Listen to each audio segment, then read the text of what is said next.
अस्सलाम वालेकुम, आदाब, तस्लीमात, नमस्ते, सत श्री अकाल। मैं आज एक बार फिर से जॉय ऑफ उर्दू के लिए बात करूँगी, जो दुनिया भर से उसमें लोग शामिल हो रहे हैं। जॉय ऑफ उर्दू एक ऐसा प्लेटफॉर्म है जिसे मैंने आलमी वबा जिससे इन दिनों पूरी दुनिया गुजर रही है, उसके ऐन बीच में मैंने इसको ज्वाइन किया और मैंने इसे बहुत एंजॉय किया।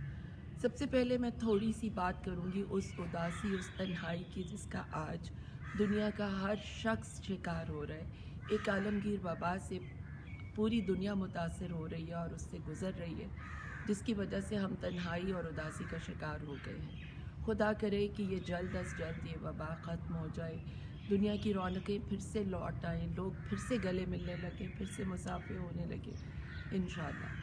अब मैं बात करती हूँ जॉय ऑफ उर्दू की, उस बात की जिसको मैं बहुत ज़्यादा एंजॉय करती हूँ कि जॉय ऑफ उर्दू में जो फ़र्क रंग हैं, जो वैरायटी है, जो डाइवर्सिटी है, उसको बहुत सुनकर, उसको देख के बहुत मज़ा आता है और बहुत कुछ सीखने का मौका भी मिलता है।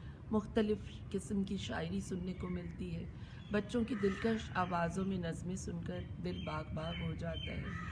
मुख्तलिफ़ किताबों पर तबसरे होते हैं। उसके अलावा लाइव ट्रांसमिशन में जैसे जो जॉय ऑफ उर्दू की सबसे अच्छी चीज़ मुझे लगती है वो है आरफा आपा और ज़रमीन अंसारी की हिमाकतें।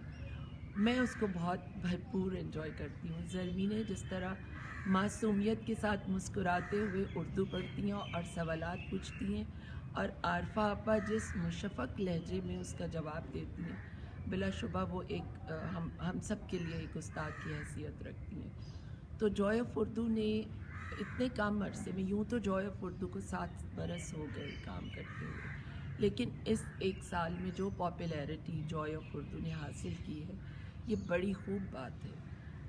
जॉय ऑफ उर्दू के लिए मैं बहुत ज़्यादा दुआगो हूँ। मैं मुबारकबाद पेश करती हूँ ज़रमीन अंसारी को भी और पूरी टीम को जो इस पे दिन रात काम कर रहे हैं। और ज़रमीन के साथ मेरा अब दो तरफ़ा ताल्लुक़ हो गया। एक तो नेशनल कॉलेज ऑफ आर्ट्स की वजह से कि ज़रमीन हमारे नेशनल कॉलेज ऑफ आर्ट्स से हमारी साथी हैं, और दूसरे ये कि उन्होंने उर्दू के लिए एक इतना ज़बरदस्त प्लेटफॉर्म मुहैया किया।